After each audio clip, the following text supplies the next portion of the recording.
اللهم صل على سيدنا محمد يا رب صل وسلم دائما أبدا على حبيبي.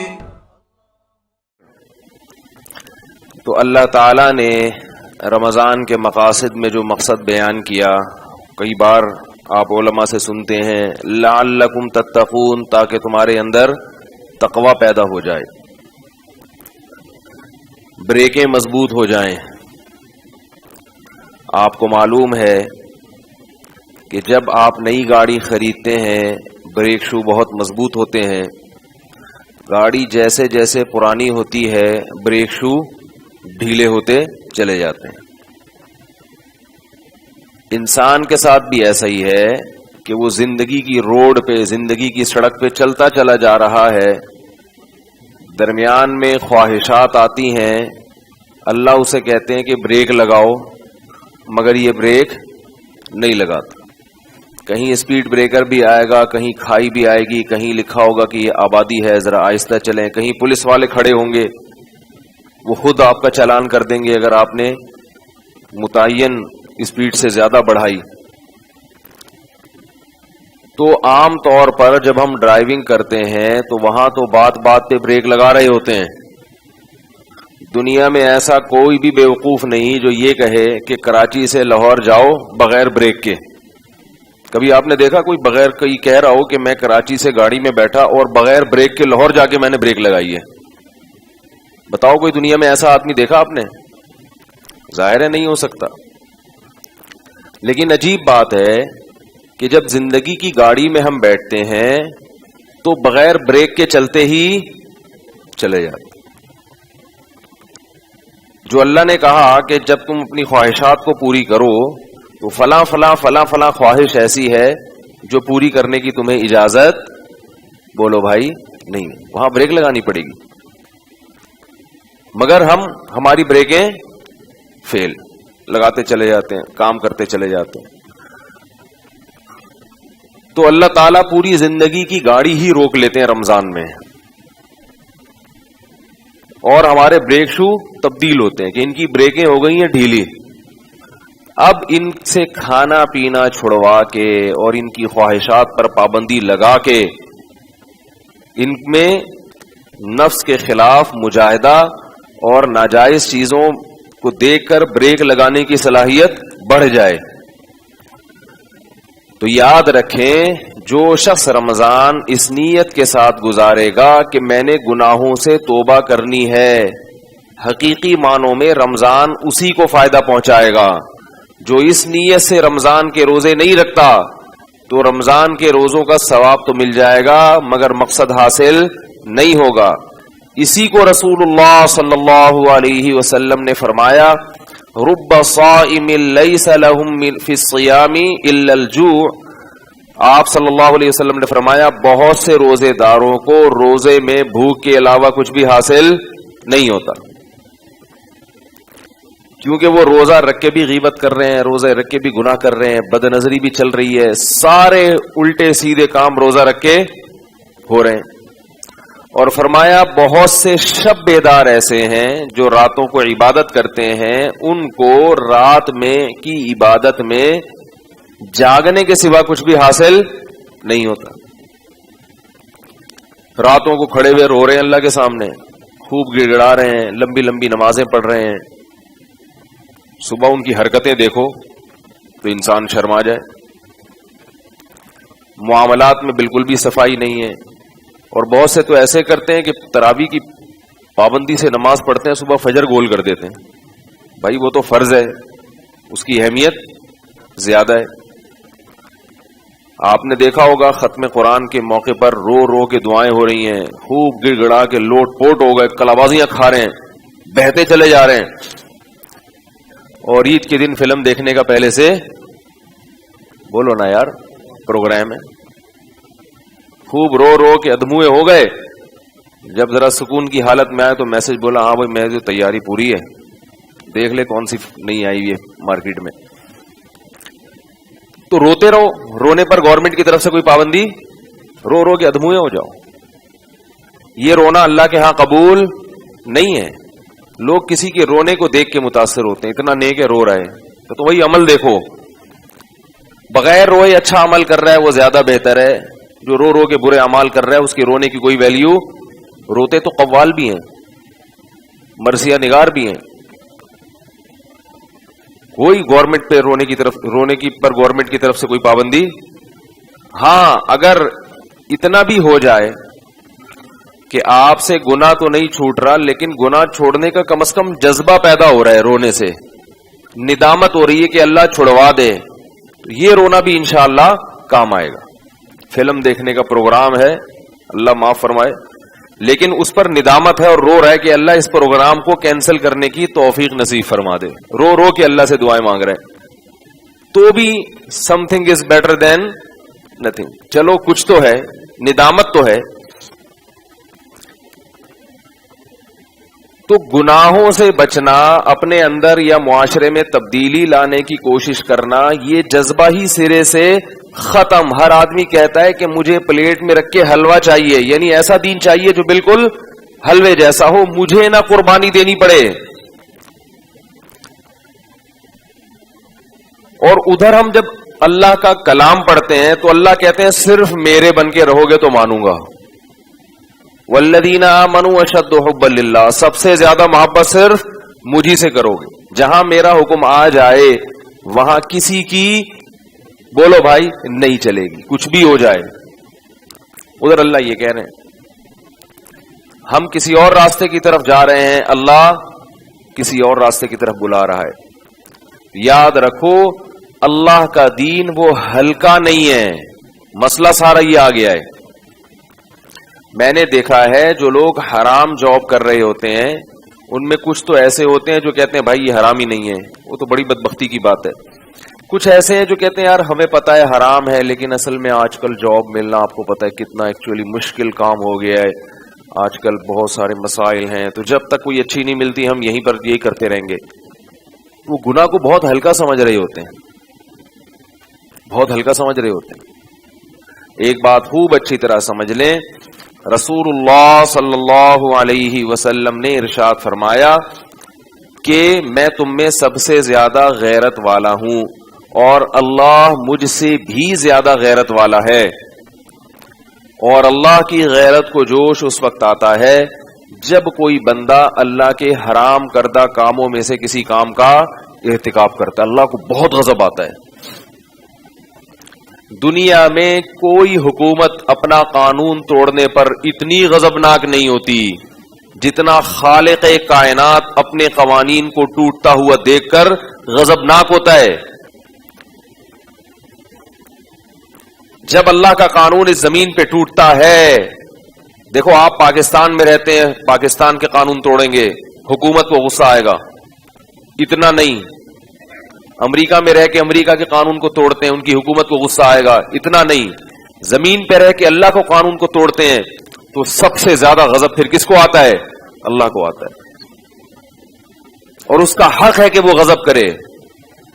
فرق صرف اتنا ہے کہ دنیا کے قانون کو توڑنے میں سزا فوراً ملتی ہے, اللہ کے قانون کو توڑنے میں سزا فوراً نہیں ملتی. کیوں؟ اس لیے کہ اللہ کی ایک صفت حلیم بھی ہے, حلم. یہ نہ لگائیں, شور ہوگا اس سے, ہوگا مجھے پتا ہے نا. تو اللہ کے قانون کو توڑنے سے فوراً سزا نہیں ملتی, سمجھ رہے؟ وہ فوراً سزا نہیں ملتی اس, کیونکہ اللہ حلم ہے, بردبار ہے, مہلت دیتا ہے. تبھی اللہ تعالی نے سزائیں بہت سخت رکھی ہیں, کیونکہ اللہ سزا دینے میں جلدی نہیں کرتا.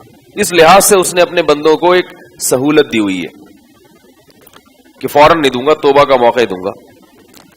لیکن جب دوں گا تم نے اس توبہ کے موقع سے اگر فائدہ نہیں اٹھایا تو پھر جو سزا ملے گی فَإِنِّي أُعَذِّبُهُ عَذَابًا لَا أُعَذِّبُهُ وَلَا يُوثِقُ وَثَاقَهُ أَحَدٌ. فرمایا اللہ کی پکڑ سے زیادہ کسی کی پکڑ ہے نہیں. دیکھو اللہ تعالیٰ نے فرعون کو مہلت دی, کتنی مہلت دی اس کو, ہزاروں بچوں کا قاتل پیغمبر کے مقابلے میں آ کے کھڑا ہو گیا, سالوں سے بنی اسرائیل پر ظلم کر رہا تھا, سارے جرائم تھے فرعون کے اندر. انا ربکم الاعلی, رب ہونے کا دعویٰ بھی کیا, ظالم بھی تھا, ہزاروں بچوں کا قاتل بھی تھا, اور معلوم نہیں کیا کیا. کتنی مہلت ملی ہے, بار بار مہلت دی گئی کہ اب توبہ کر لے, اب توبہ کر لے, اب توبہ کر لے. لیکن اللہ فرماتے ہیں جب اس نے اس مہلت سے فائدہ نہیں اٹھایا تو ہوا کیا ہے کہ اللہ نے اس کو سمندر میں غرق کیا. فَأُدْخِلُوا نَارًا, سمندر میں غرق کیا. قرآن کہتا ہے کہ النَّارُ يُعْرَضُونَ عَلَيْهَا غُدُوًّا وَعَشِيًّا, سمندر میں غرق ہونے کے بعد آگ میں گیا ہے, اور جس آگ پر صبح و شام جلایا جاتا ہے. وَيَوْمَ تَقُومُ السَّاعَةُ, جس دن قیامت کا دن قائم ہوگا, ادخلوا آل فرعون اشد العذاب, حکم دیا جائے گا کہ اب اس سے بھی زیادہ سخت عذاب میں اس کو ڈال دو. صبح و شام آگ پہ جلایا جا رہا ہے. یہ اللہ کی قدرت ہے کہ پانی میں ڈال کے بھی کہاں داخل کر رہے ہیں, آگ میں, کیونکہ یہ پانی دنیا کا پانی ہے اور وہ آگ برزخ کی آگ ہے. اس کی مثال ایسے ہے, آپ پھولوں کے بستر پہ سو رہے ہو لیکن عالم خواب میں آپ پھانسی کے پھندے پر لٹک رہے ہوتے ہو. لوگ کہتے ہیں نا کہ پانی میں آگ کہاں سے آ گئی. پھولوں کی سیج پہ آپ سو رہے ہو اور خواب میں آپ کہاں ہوگے, پھانسی کے پھندے پہ. ایسا ہوتا ہے کہ نہیں ہوتا؟ عالم دنیا میں وہ پانی میں داخل ہو رہا ہے, مگر عالم برزخ میں یہ جو لوگ کہتے ہیں نا ایتھیسٹ قسم کے کہ یہ مردہ تو کہیں بھی ہمیں نظر نہیں آتا کہ عذاب میں جل رہا ہے, کچھ بھی نہیں. تو بھئی یہ یہاں نظر نہیں آ رہا آپ کو, آپ اس کی جگہ لیٹو, آنکھیں بند کرو اور اسی جہان میں پہنچو, آپ کو بھی سب کچھ نظر آئے گا. اللہ تعالی ہم سب کو اپنے عذاب سے بچا کے رکھے. تو کیسا سخت عذاب آیا ہے اس کے اوپر, ہمیشہ جلتا رہے گا. کروڑوں اربوں کھربوں سال گزر جائیں گے مگر اسے آگ سے نجات نہیں ملے گی. کیونکہ انسان یہ سمجھتا ہے کہ میں آزاد ہوں. اللہ یہ بتاتے ہیں کہ تم آزاد نہیں ہو. دنیا کا سب سے بڑا بے وقوف وہ ہے جو اپنے آپ کو آزاد سمجھ کے اپنی منمانی زندگی گزارنا شروع کر دے. وہ جو خواتین کا آیا تھا نا کہ ہم اپنے جسم کے بارے میں آزاد ہیں. بھائی اگر یہ آپ نے خود بنایا ہے تو پھر تو آپ آزاد ہیں. اگر یہ آپ کو کہیں سے بھیک میں ملا ہے, یہ اللہ نے دیا ہے, تو انسان بھیک کی چیزوں میں خود مختار نہیں ہوتا. کمپنی آپ کو استعمال کے لیے گاڑی دے رہی ہے, آپ ڈیفنس میں روڈ پہ ریسنگ میں استعمال کر رہے ہیں اس کو, کمپنی کو غصہ آئے گا کہ نہیں آئے گا؟ بھائی کمپنی کے آپ مینیجر تھے, انہوں نے آپ کو استعمال کے لیے گاڑی دی آفس سے گھر آنے جانے کے لیے. آپ کمپنی کی گاڑی لے گئے ڈیفنس کے ساحل پر اور آپ نے وہاں جا کے ریسنگ کار میں مقابلہ, بولتے کیوں نہیں, کیا ہو گیا, شروع کر دیا اور گاڑی کی ایسی کی تیسی کر دیا آپ نے. تو کمپنی کہے گی نا کیا کر رہے ہو ہماری گاڑی کے ساتھ؟ تو آپ کیا, میں اپنی گاڑی کے معاملے میں کیا ہوں, آزاد ہوں. یہ میری گاڑی ہے, جس کو چاہوں ٹھوکوں, جتنی چاہیں. گاڑی کی ویلیاں تو نہیں لگتی لیکن سنیں لگتی ہیں, دو پہیوں پہ آ جاتی ہے گاڑی, تو میں جیسے چاہوں گزاروں, کیونکہ یہ گاڑی کس کی ہے, میری. تو کمپنی کہے گی آپ کو یہ غلط فہمی ہے, یہ گاڑی آپ کی. بولو بھائی نہیں, یہی بڑی غلط فہمی. وہ کہے کیوں میری نہیں ہے, تو کہہ رہے آپ بتاؤ کون سے بینک سے خریدی آپ نے, آپ کو تو ہم نے چابیاں پکڑائی ہیں. یہ جو کہہ رہے ہیں نا کہ میں اپنی باڈی کے معاملے میں, خواتین کہہ رہی ہیں آزاد ہوں, مرد کہہ رہے ہیں میں اپنے جسم کے معاملے میں آزاد ہوں, میری پرسنل لائف جو چاہے کروں. اس کی بنیادی غلطی کیا ہے کہ اس باڈی کو ہم کس کا سمجھ رہے ہیں, اپنا. بھائی یہ اپنی نہیں ہے. ہم نے کون سے جا کے یہ خول خریدا ہے, ہماری روح کون سی مارکیٹ میں گئی تھی اور کہہ دی تھی کہ مجھے یہ والی شکل پسند ہے, یہ والے بازو, یہ والا پھیپڑا, یہ والا گردہ, یہ بتاؤ کتنے کا آئے گا, میں اپنے اوپر فٹ کرنا چاہتا ہوں. کیا خیال ہے بھائی, ہماری روح گئی ہوتی نا کسی مارکیٹ میں, روح ہے نا آپ لوگوں کے اندر ہے, روح اگر ہماری کسی مارکیٹ میں گئی ہوتی اور ہم نے اپنی مرضی سے آنکھیں پلکیں, پھر تو سارے خوبصورت ہوتے. کیا خیال ہے, یہ جو عجیب عجیب سے ڈیزائن آ رہے ہیں یہ نہ آتے. اپنی مرضی کی آنکھیں خریدتے, اپنی مرضی کی پلکیں خریدتے, ناک خرید کے فٹ کرتے اس کو. تو ہم نے تو کہیں سے بھی نہیں خریدا.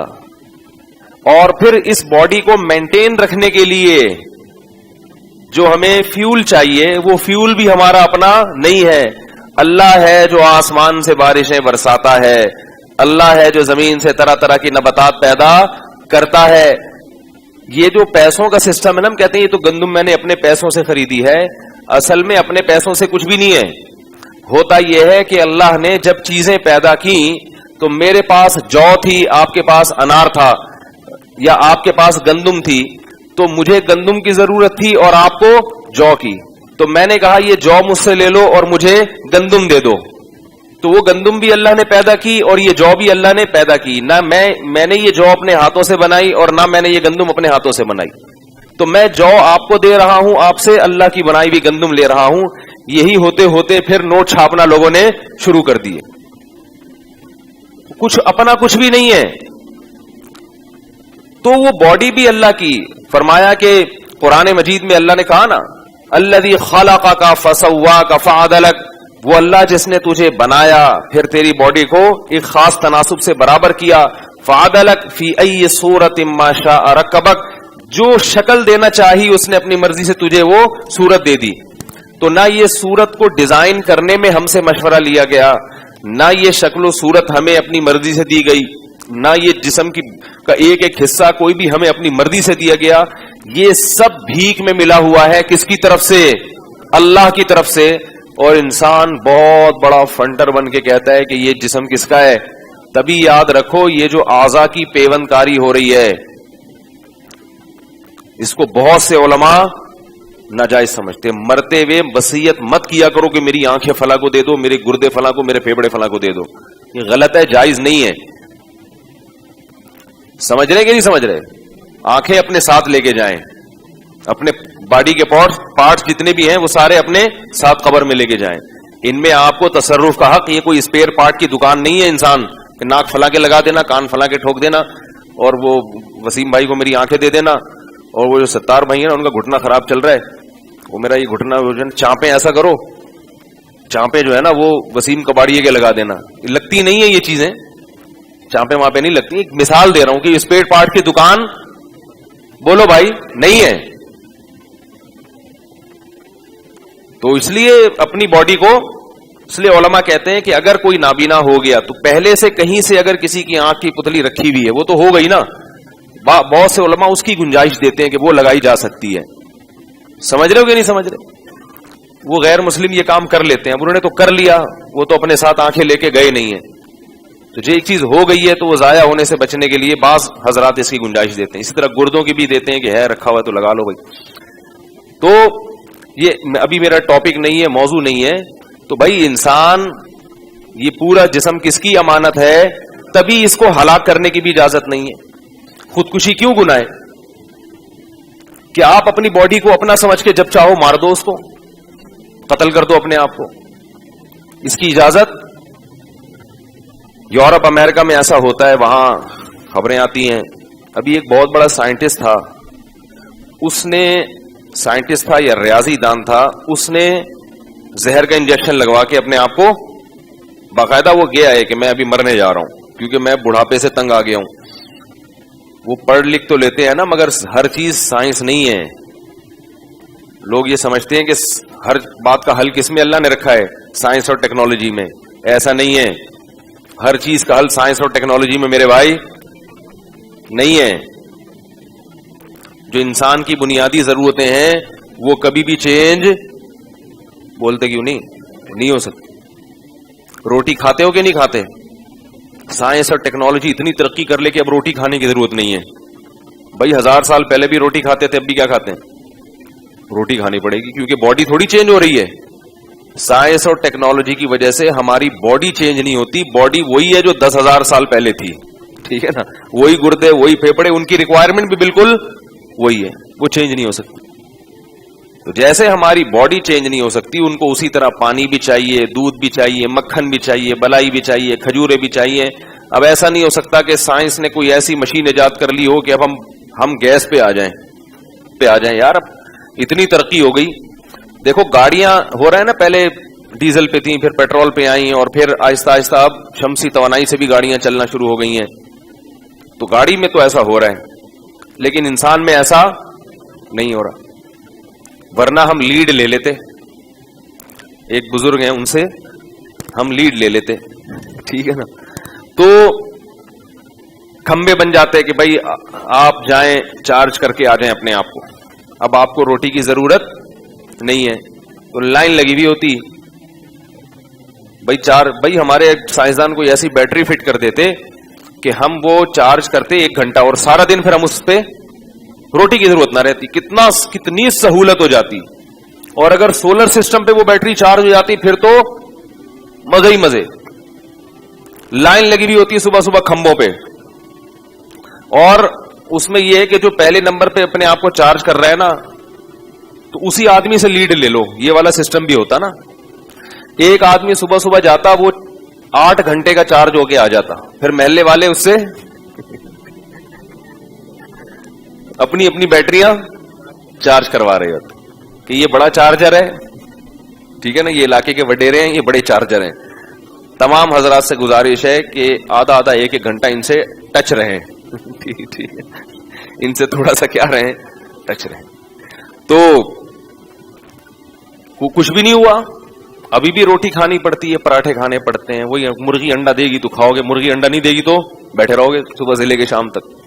تو اسی طرح یاد رکھو, انسان کو سکون کے لیے جو چیزیں پہلے چاہیے تھیں بالکل اب بھی وہی چاہیے. تو بیوی بچے چاہیے اس کو. یہ میں بار بار اس طرف آتا ہوں اس لیے کیونکہ بار بار آپ لوگ یعنی اتنی میڈیا نے اور فیملی پلاننگ والوں نے آپ کے دل میں جو نفرت ڈالی ہے نا اولاد کی کثرت کی, وہ اتنی زیادہ ڈال چکے ہیں کہ اس کو کھرچ کے نکالنا پڑتا ہے.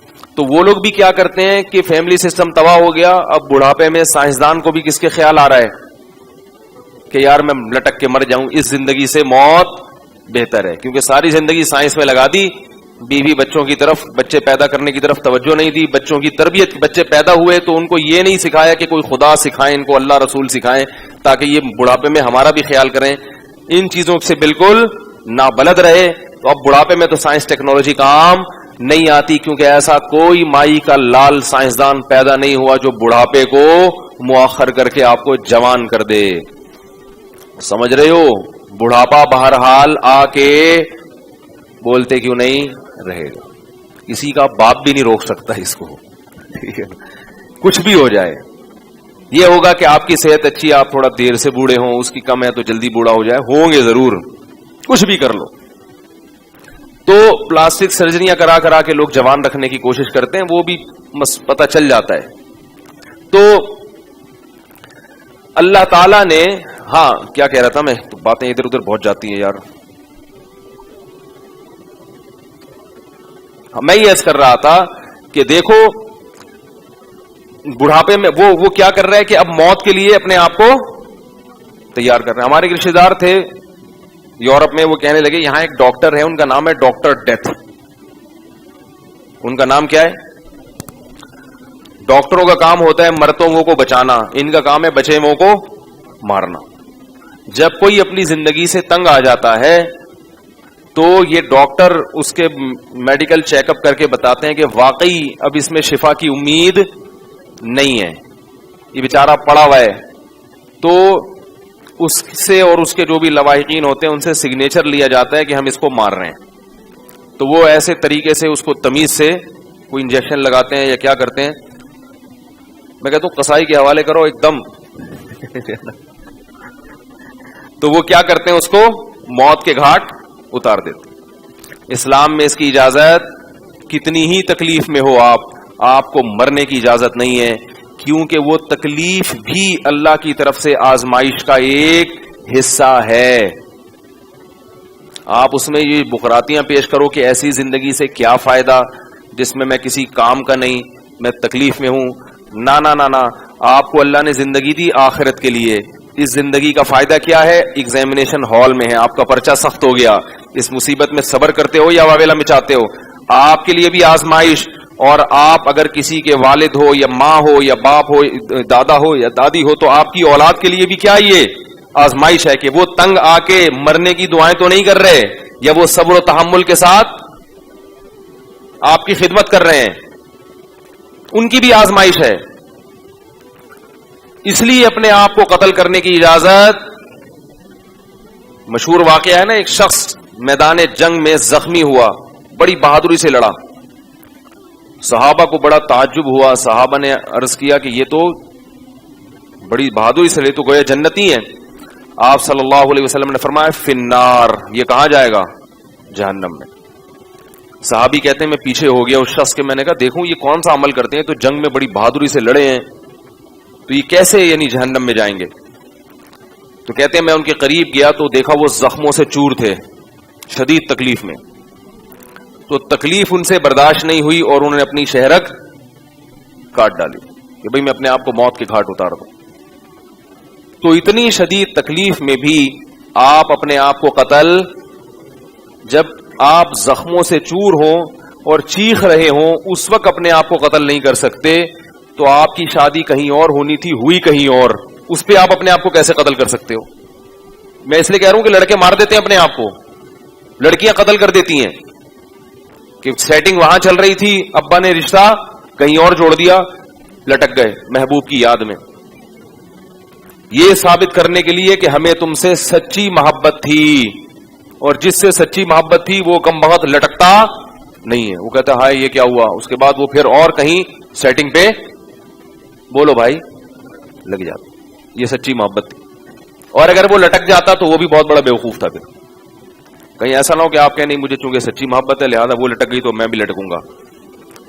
لٹکنے کے بعد بھی آپ کی آپس میں ملاقات نہیں ہوگی, آپ اپنی خبر میں اور وہ اپنی خبر میں. یا تو ہونا کہ ایک ہی خبر میں دفن کریں, لیکن پھر بھی نہیں ہوگی ملاقات, کیونکہ وہ عالم برزخ ہے. جسم دنیا میں قریب ہونے سے عالم برزخ میں روح بھی قریب ہو یہ ضروری نہیں ہے. آپ یہاں دفن ہے, آپ کا بھائی امریکہ میں دفن ہے, عین ممکن ہے عالم برزخ میں ملاقات ہو, اور آپ یہاں دفن ہے, آپ کا بھائی ساتھ والی قبر میں دفن ہے, عین ممکن ہے آپ کی ملاقات نہ ہو. سمجھ رہے ہو کہ نہیں سمجھ رہے؟ اچھا تو دیکھو بھائی, اب ہمیں چونکہ اس باڈی پر, اس جسم پر اختیار نہیں ہے, لہذا ہم اسے اپنی منمانی زندگی میں گزار نہیں سکتے. اگر گزاریں گے تو اللہ کو غضب آئے گا. ابھی بہت بڑا مسئلہ ہمارے ساتھ یہ ہے کہ مسلمان گناہ چھوڑنے کے لیے تیار نہیں ہے, نہ حقوق العباد کے معاملے میں نہ حقوق اللہ کے معاملے میں. اللہ فرماتے ہیں کہ جو بنی اسرائیل تھے نا, بنی اسرائیل جن کو پہلے آسمانی کتاب دی گئی, ان سے ہم نے کچھ ایگریمنٹ کیے تھے, مگر وہ اس ایگریمنٹ میں پورے نہیں اترے. وہ ایگریمنٹ میں پڑھ کے سنا دیتا ہوں آپ کو, اس سے ہمیں اندازہ ہوگا کہ ہم اس ایگریمنٹ پہ پورے اتر رہے کہ نہیں اتر رہے. وَإِذْ أَخَذْنَا مِيثَاقَ بَنِي إِسْرَائِيلَ لَا تَعْبُدُونَ إِلَّا اللَّهَ وَبِالْوَالِدَيْنِ إِحْسَانًا وَذِي الْقُرْبَى وَالْيَتَامَى وَالْمَسَاكِينِ وَقُولُوا لِلنَّاسِ حُسْنًا وَأَقِيمُوا الصَّلَاةَ وَآتُوا الزَّكَاةَ. فرمایا ہم نے بنی اسرائیل سے سخت اور مضبوط معاہدہ لیا تھا. مضبوط معاہدہ ایسی بات پر کیا جاتا ہے جو احکام اللہ کی نظر میں بہت زیادہ اہم ہو. وہ سخت اور مضبوط ایگریمنٹ کیا تھا؟ لا تعبدون الا اللہ, کہ عبادت صرف کس کی ہوگی؟ اللہ کی. کس کی ہوگی عبادت؟ آج مسلمانوں کا ایک بہت بڑا طبقہ عبادت میں پیغمبر کو اور اولیاء کو اللہ کے ساتھ شریک, بولو یار, کر چکا ہے. لوگ مجھے کہتے ہیں اس ٹاپک پر نہ بولا کریں آپ, کہ بھئی نبی کی بھی عبادت ہو رہی ہے, نبی سے بھی دعائیں مانگی جا رہی ہیں, نبی کو بھی حاجت روا مشکل کشا سمجھا جا رہا ہے. اس ٹاپک پر بات کرنے سے فرقواریت پھیلتی ہے. میں ان سے ایک بات کہتا ہوں کہ اگر ہم توحید ہی بیان کرنا چھوڑ دیں جو اسلام کی بنیاد ہے, تو پھر ممبر پہ بیٹھنے کا. ڈاکٹر ذاکر نائک صاحب اللہ ان کی عمر میں برکت دے, میں نے ان سے ایک سوال کیا تھا کہ یو کے میں یا بعض دیگر ممالک میں آپ پر پابندی کیوں لگی؟ انہوں نے کہا کہ میں نے اپنی اسپیچ میں یہ کہہ دیا کہ عیسیٰ علیہ السلام اللہ کے بیٹے نہیں ہیں.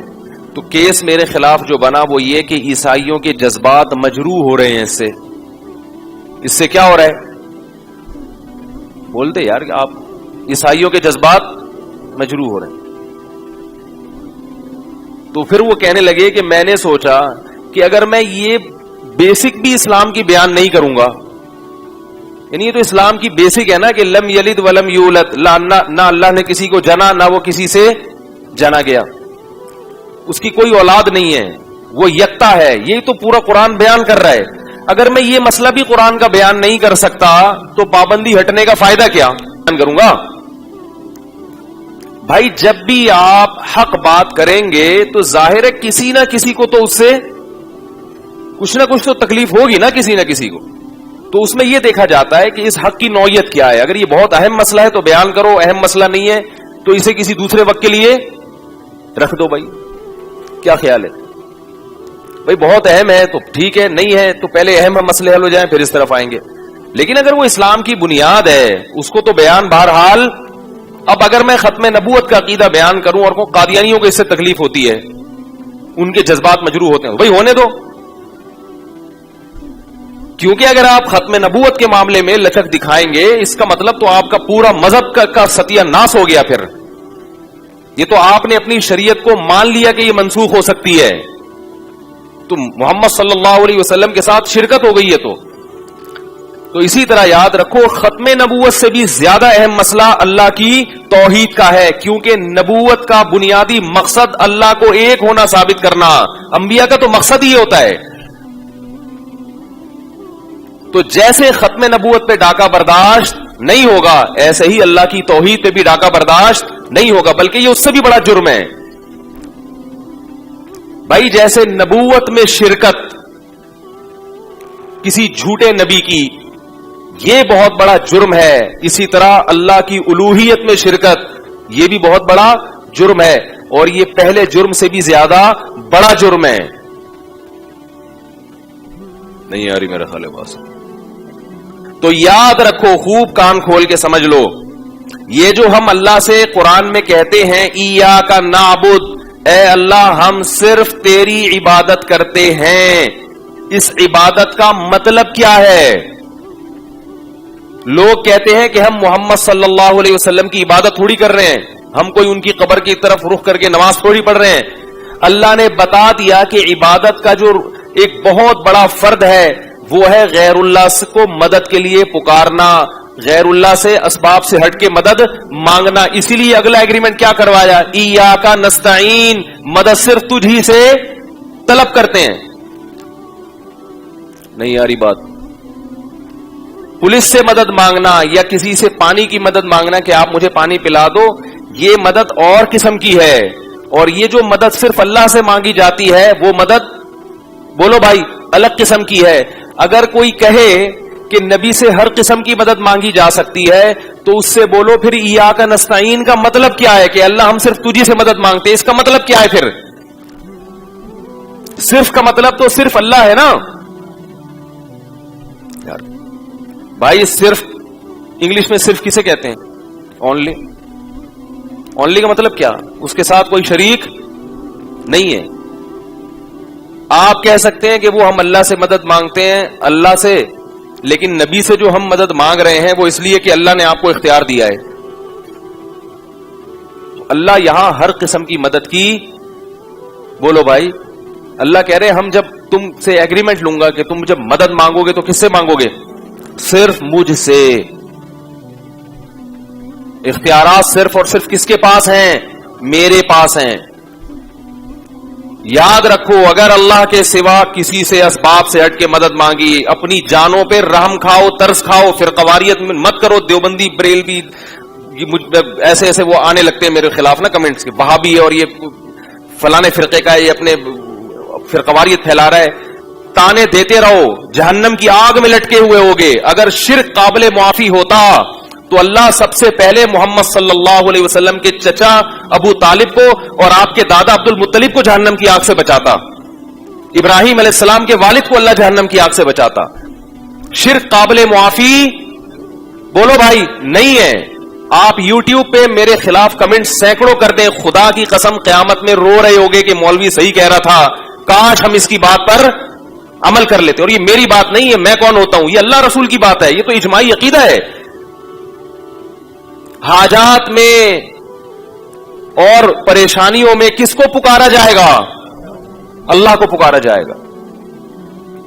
اگر ہمارے کسی بزرگ نے غیر اللہ کو پکارا ہے, غلط کیا ہے انہوں نے, لوگ حوالہ دیتے ہیں وہ فلاں دامت برکاتہم نے بھی تو کیا ہے. بھائی ہم دامت برکاتہم کے مکلف نہیں ہیں. ہم تو اس اللہ کی کتاب کے مکلف ہیں. ہر نماز میں ہماری زبان سے اللہ ہم سے اگلوا رہا ہے ایاک نعبد, اور اللہ کہہ رہے اس فاتحہ کے بغیر نماز ہی نہیں قبول کروں گا میں. اگلوا رہا ہے ایاک نعبد, ہم تیری ہی عبادت کرتے ہیں, و ایاک نستعین, صرف تجھ سے مدد طلب کرتے ہیں. بار بار کہہ رہے ہیں, لیکن بعد میں آ کے کیا کرتے ہیں, نہیں بھائی ادھر بھی جائز ہے, ادھر بھی جائز ہے, اس سے بھی مانگنا جائز, اس سے بھی جائز, یہ گستاخ رسول ہیں, یہ گستاخ اولیاء ہیں, یہ گستاخ ولی ہیں. مفتی طارق مسعود صاحب کے بیانات سننے کے لیے youtube.com/مفتی طارق مسعود کو سبسکرائب کریں, اور اگر آپ لائیو ویڈیو کو کبھی بھی مس نہیں کرنا چاہتے ہیں تو سبسکرائب کرنے کے بعد بیل آئیکن پہ کلک کرنا مت بھولیں. جزاک اللہ.